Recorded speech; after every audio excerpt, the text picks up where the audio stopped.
We need to stop Ferrari, and more specifically their team principal, Mateo Bonato. This guy, in my opinion, is the reason why Ferrari is failing at this title in 2022. We know that Ferrari are successful, the most successful team in F1's history, in fact. But how can this historic team go from being the best ever to the laughing stock of Formula 1? The amount of Ferrari clown memes I've seen on Twitter is just insane. So how have they just fallen from grace? How have they gone from winning races and challenging for titles at the start of the season to failing at keeping a basic strategy which I could even come up with? Like I said, I think the main problem is Mateo Bonato. He's meant to lead the team and take responsibility for their actions. But before we rinse Mateo a little bit too much, let's look at his backstory. He's been at Ferrari for about 10 million years. He started his career there as a test engine engineer, and he was in that position for just under 10 years. He then moved on to become Rubens Barrichello's race engineer, then became Ferrari's chief engineer, and then chief technical officer, and of course now Ferrari's team principal. Now it's strange how Ferrari haven't won anything significant in the last 12 years. Yes, they've won a few races here or there, but ever since Mateo Bonato came into power,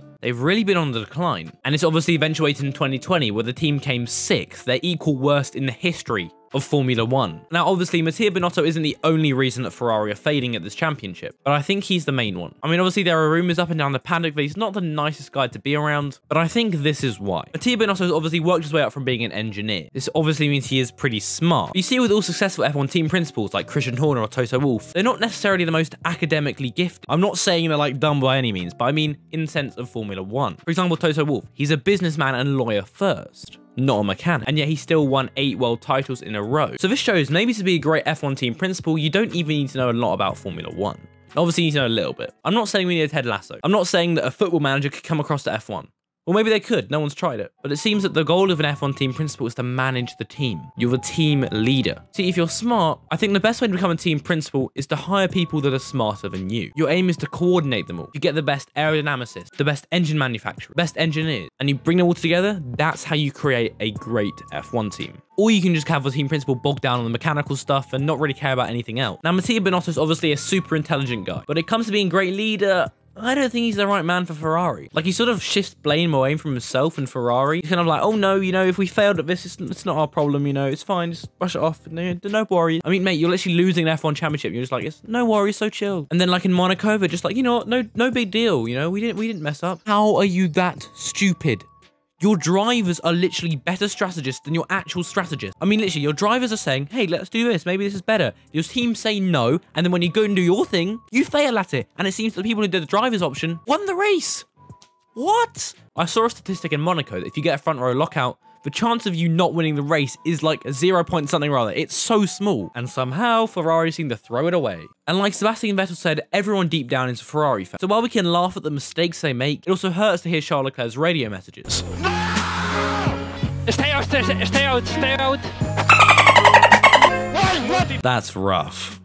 And the thing that hurts even more is the fact that we know Ferrari can do well this year. We've seen in the first 2 races of the season, a 1-2 in Bahrain, in Australia. They're all doing well. And then there's the engine failures in Baku, Spain, strategy in Monaco. It's just tough to watch, man. Hey, I'm doing a giveaway. To say thank you for all the support recently, I'm going to be giving one of you, my subscribers, £50 worth of F1 merch. All you got to do is follow me on Twitter, Twitch, and obviously subscribe.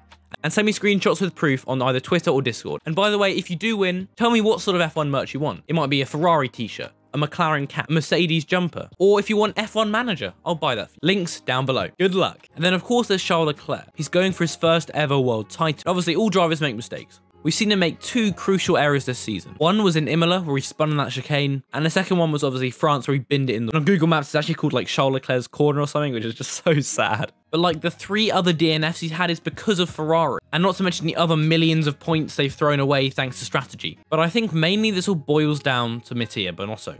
I don't think Ferrari is the greatest environment, but obviously I haven't been in a garage, but it's just the vibe I'm getting from that. I mean, look at Sebastian Vettel. Went from winning 4 world championships in a row, having a bit of an iffy 2014 season moving to Ferrari, and that literally killed his career. But that's my opinion. What do you think about Ferrari? Let me know in the comments below. And if you enjoyed this video, be sure to check out this one right here about Fernando Alonso moving to Aston Martin and why it was a huge mistake. Oh man, big mistake, I'm telling you. Also, yeah. Also, don't forget, enter on my giveaway. It's gonna be fun.